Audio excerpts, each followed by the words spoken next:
साथीहरु अहिलेको यो सरकार देखेर यो अहिलेको भ्रष्टाचार देखेर अहिलेको व्यवस्था देखेर सबै जनताहरु अहिले निरुत्साहित भएका छन्। हाम्रा राष्ट्रिय कलाकारहरु पनि अहिले यो सरकारको विरुद्धमा चाहिँ आवाज उठाइरहेका छन् र यो 15 गते चाहिँ तिनकुनेमा आउनको लागि कलाकारहरुले आह्वान गरेका छन्। के भनिरहेका छन् सुनौ त यो भिडियो। जय राष्ट्रवाद, जय नेपाल।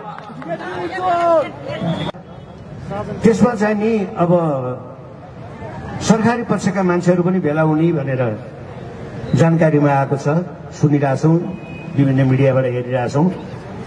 एउटा त्यहाँ भेला हुने युवाहरूलाई तपाईहरु सायद जुनसुकै पक्षको भए नि तपाईहरुलाई एउटा के अनुरोध गर्छु भनेदेखि त्यहाँ नेताहरू चाहिँ आउँदैनन्, खटाउने तपाईहरुलाई हो, लाठी खाने तपाईहरु हो, गोली खाने नि तपाईहरु हो, नेता आउँदैनन्, नेता मर्दैनन्। त्यसैले युवाहरूले यो चिजलाई मनन गरेर हामी नेपाली दाजुभाइ एक आपसमा लड्न हुन्न, त्यो एउटा मनस्थिति बनाएर एक आपसमा लड्ने काम नगरेर होस्टेमा हैसे यो अहिलेको व्यवस्थालाई फालेर कसरी हुन्छ राज संस्थालाई पुनरुत्थान गर्ने, पुनर्स्थापना गर्ने, त्यसमा सहभागी हुन सम्पूर्ण नेपालीहरूलाई विशेष अनुरोध गर्छु। अब धेरै के भनौं, अब जान्ने सुन्ने तपाईहरु आफै हुनुहुन्छ हैन। यसको लागि अब चैत 15 गते त्यहाँ तिनकुनेमा भेला हुन हार्दिक अनुरोध गर्दै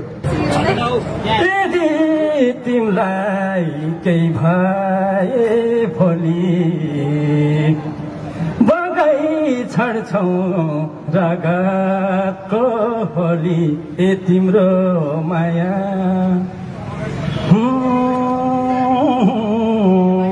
ए तिम्रो माया कहिलेसम्म साँचम। राजा आउँदैछौ तिमी आउँदैछौ, ए भन्देऊ आउँदैछु ए महाराज, ए तिमी बिना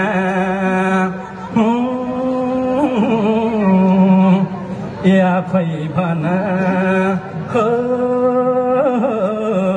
कसो गरी बाँचम। तिमी आउँदैछौ भन्देऊ आउँदैछु, ए आउँदैछु ए महाराज, ए तिमी बिना हो आफै भन कसो गरी बाँचम, ए कसो गरी बाँचम। जुन चाहिँ नि छ हाम्रो साई युवा शक्तिले जुन चाहिँ आज गरेको कार्यक्रम असाध्यै सराहनीय छ। जुन चाहिँ नि ठुल्ठुला टाउकीहरूको लागि चाहिँ नि गरेको यो चाहिँ नि आज सभा राम्रो भयो। यसमा सबैले चाहिँ नि गौरव गर्नुपर्ने हुन्छ। जुन चाहिँ शक्तिहरू अरू शक्तिहरू हुनुहुन्छ सबैजना मिल्नुपर्छ।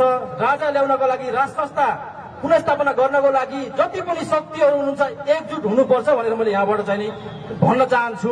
सबै मिल्नु होला। बीचमा कतै कतै मिडियातिर धेरैले सुन्नुहुन्छ, धेरैको चाहिँ नि कुराकानी पनि छ, उहाँहरूले मलाई सोध्नु पनि हुन्छ किन यस्तो भइरहेको छ। सबैजना मिलेर चाहिँ नि अगाडि बढ्नु पर्यो। एक अर्का फाट्यौँ भने भोलिका दिनमा हाम्रो आन्दोलन सक्सेस हुँदैन।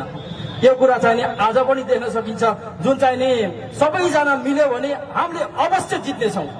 यो भ्रष्ट पापीहरूलाई चाहिँ हामीले अवश्य फाल्नेछौँ भन्ने कुरा विक्रम छेत्रीले यहाँबाट भन्न चाहन्छु। अनि चाहिँ नि तपाईँको अब जुन चाहिँ नि 15 गतेको जनविद्रोह, जनताको विद्रोह हो, जनताको विद्रोह छ, त्यसमा चाहिँ नि सबैले चाहिँ नि साथ दिनुहुनेछ। सबै तराईवासी, काठमाडौँवासी, ललितपुरवासी, भक्तपुरवासी, मैले विशेष गरी एउटा नेवार समुदायलाई के भन्न चाहन्छु भनेदेखि आफ्नो धर्म संस्कृति मेटिसके। खोइ त नेवार समुदायको म काठमाडौँ छिर्दाखेरि 2063 सालमा म काठमाडौँ छिर्दाखेरि नेवार समुदायको चाहिँ कल्चर कस्तो थियो, त्यो कल्चर अहिले मासिएको तपाईँलाई थाहा छैन। नेवार समुदायले मलाई विक्रम छेत्री, मैले दुनियाँ अब सामाजिक सञ्जालमा टिकटकदेखि ल्याएर चाहिँ नि दुनियाँ मिडियातिर म बोलिराखेको छु। कमेन्ट नेवारहरूले कस्तो कमेन्ट गर्छ भने कुनै नेवारहरू यस्तो छ, तिनीहरूलाई मैले यहाँबाट भन्न चाहन्छु। किनकि त्यो नेवारहरूलाई मैले यहाँबाट थुक्न चाहन्छु जो राष्ट्र शक्ति उनीहरूमा छैन, राष्ट्रभक्ति छैन उनीहरूमा भन्ने कुरा म यहाँबाट भन्न चाहन्छु। तिनीहरूले कस्तो कमेन्ट गर्छ थाहा छ तपाईँहरूलाई भनिदिउँ न होइन। अनि चाहिँ नि तपाईँको उहाँहरूले चाहिँ नि अब सोच्नुपर्ने बेला आएको छ। नेवार शक्ति जान्नुहोस् है, यस्ता उहाँहरूले चाहिँ बोलेका कुराहरू जति पनि छन् यो नराम्रो बोलिराख्नु भएको छ उहाँहरूले चाहिँ यो गर्नुहोला होइन। त्यही भएर उहाँहरूको गुठी खाने पनि यिनीहरू नै हुन् होइन। त्यसले गर्दाखेरि तपाईँहरू जाग्नुहोस्। भक्तपुरको ललितपुरको काठमाडौँको नेवार जाग्नुभयो भने हामीले सत्ता सजिलै पल्टाउन सकिन्छ। हामीलाई गाह्रो हुँदैन भन्ने कुरो चाहिँ नि यहाँबाट भन्न चाहन्छु। उहाँहरू जाग्न जरुरी छ। ईश्वर भगवान मैले भगवानलाई चाहिँ श्री पशुपतिनाथलाई चाहिँ मैले यहाँ आत्मसात गरेर भन्छु तपाईँहरू जाग्न पर्छ प्लिज, कृपया भन्न चाहन्छु। मैले एकदम कृपया भन्न चाहन्छु। अनि अब दुर्गा प्रसाद दाइको जुन चाहिँ नि उहाँको मातहतमा पनि अब चाहिँ नि 15 गतेको आन्दोलन सुरु छ। सबैजना राष्ट्रवादी मित्रहरू सबैजनाले साथ दिनु होला। अनि उहाँले जुन चाहिँ नि गर्न लाग्नु भएको छ त्यो कार्यक्रममा सबैले साथ दिएर अब जस्तो सुकै पर्ला, मर्न पर्ला, गोली खान पर्ला, लाठी खान पर्ला, आफूले ढुङ्गा हान्न पर्ला, त्यसमा पछि हट्ने छैनौँ, हामी डराउने छैनौँ। छातीमा हात राखेर तपाईँहरू आउनु पर्नेछ।